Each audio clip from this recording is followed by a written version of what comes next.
KJ12 range forest officer સામાજિક વનીકરણ range Botad. આજે વિશ્વ પર્યાવરણ દિવસ એટલે કે 5 જૂન પૂરા વિશ્વમાં ખૂબ જ ઉત્સાહભેર આ દિવસ મનાવવામાં આવે છે અને તેવી જ રીતે આપણા રાજ્યમાં પણ વન વિભાગ ગુજરાત રાજ્ય તરફથી અલગ અલગ જગ્યાએ સેલિબ્રેશન કરવામાં આવે છે.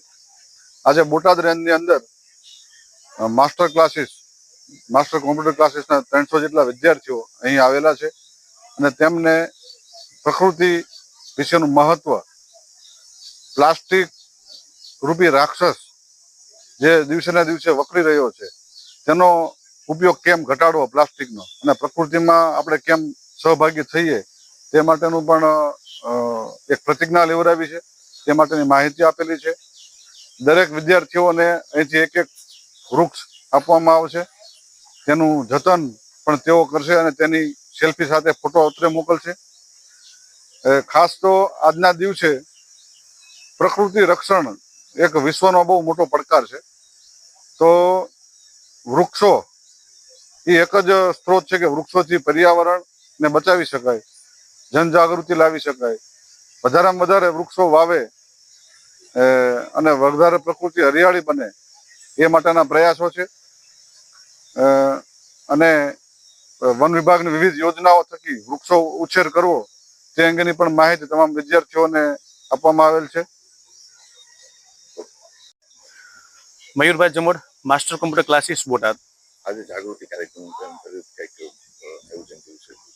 આજે માસ્ટર કોમ્પ્યુટર ક્લાસીસ ફોરેસ્ટ વિભાગ, ફાયર વિભાગ, PGVCL, જાયન્ટ્સ ગ્રુપ, મહિલા કાઉન્સિલિંગ, 181 ટીમ, કોર્ટથી લીગલ ટીમ અને પત્રકાર મિત્રો દ્વારા એક સંલગ્નથી એક આયોજનથી 300થી પણ વધારે ધોરણ 10, 12 અને કોલેજના કોમ્પ્યુટરની અંદર તાલીમ રહેલા વિદ્યાર્થીઓ માટે એક સેમિનારનું આયોજન કરવામાં આવ્યું હતું.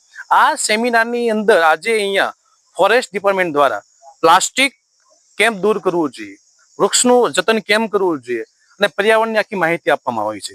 સાથોસાથ ફાયર સેફટીના બી વાતચીત થઈ કે ભાઈ ઘરે આગ લાગી છે તો ફાયર સેફટીમાં જે પગલાં લેવા જોઈએ એ તમામ પોઈન્ટની ચર્ચા થઈ છે.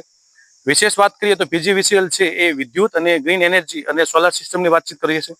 સાથોસાથ જાયન્ટ્સ ગ્રુપ જે છે એને આખું સામાજિક અને વિદ્યાર્થીનું મોટિવેશનની વાતચીત કરી છે. પત્રકાર ટીમે અહીંયા આવીને પત્રકારની માહિતી આપી છે. પત્રકારનું હું લેવલ, પત્રકાર શું કરવા માંગે છે, પત્રકાર શું છે, બધી માહિતી અહીંયા આપવામાં આવી છે. આજે એક વાત કરીએ છીએ કે ધોરણ 10, 12 અને કોલેજના વિદ્યાર્થીઓને એક મલ્ટિપલ સેમિનારનું આયોજન થયું, જેથી કરીને વિદ્યાર્થીઓ આ સેમિનારથી એનો પરિવાર, દેશ, રાષ્ટ્ર અને પોતાના માટે કેમ કામ કરી શકાય એક આખું આયોજન કરવામાં આવ્યું હતું.